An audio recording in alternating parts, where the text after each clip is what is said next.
I learned that my brother already got married last year without inviting me, but he made a fool out of me when he made me flower fairy in his fake wedding. My brother and I have always been as close as twins. Our closeness is a foundation in our family, one of the true consistent relationships. When we fight, the whole family feels it and tries to fix it because it feels unnatural for everyone. He gave me away at my wedding. I named a child after him. We have matching tattoos. We talk on the phone almost every day. He started planning his wedding. He asked me to be a groomsman while his friend would be his best man. Everyone thought this was odd because of his role at my wedding, and none of us knew / had met his friend. I expressed how it hurt my feelings and was told, "My wedding isn't about you." Okay, fine, I'll do what you ask. During the planning, he called me every day. We sent ideas. I helped with making stuff. I didn't mind. I decided early on not to focus on titles but just to make this day as amazing as possible for my brother. He asked me to be a flower fairy because this was a gay child-free wedding. I agreed. During dress/shoe picking, he and the best man would shoot down all of my ideas. She would send very basic heels for around $100. Heck, no. I told her my budget was $45 for shoes, especially for plain gold heels. The wedding party all had a very mean girl mentality.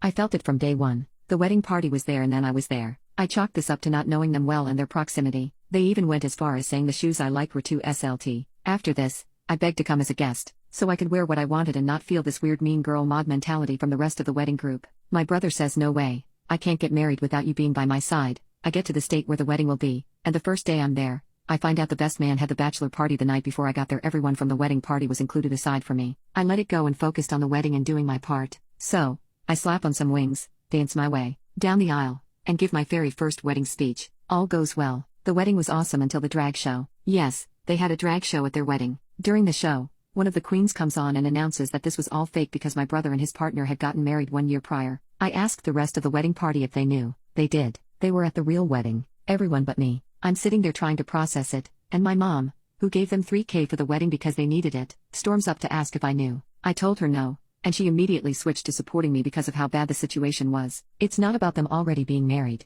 They can do what they want. I spend over $4,000 on this wedding. I had to get a plane ticket because I was out of state. I paid for a week at an Airbnb, one night. Most of the wedding party stayed at the house I rented because they didn't have anywhere else to stay and did not even offer to pay for any of it. The dress for the wedding, the fairy wings I handmade, all of it. I spent too much time and money on this wedding, but then I start to remember all of the lies. They got married, and 3 days later, my brother was at my house while I gave birth to my last child because I always wanted him to be a part of my huge moments. Knowing he had just married, he held my newborn and said nothing. They gaslighted me, saying I was crazy and feeling left out. He's saying he can't get married without me, lying to my face every single day for a year. Just all of it. After realizing all of this, I tried to leave without making sense. His husband mockingly asked me if I was mad. I said I'd talk to them another day and they should enjoy their night. Knowing I was upset, I could leave without anyone else at the wedding. Before I could leave, the happy couple pulled me into a room. My brother was crying, saying he didn't do this to hurt me. I kept it together, saying enjoy our night, and we will talk another day.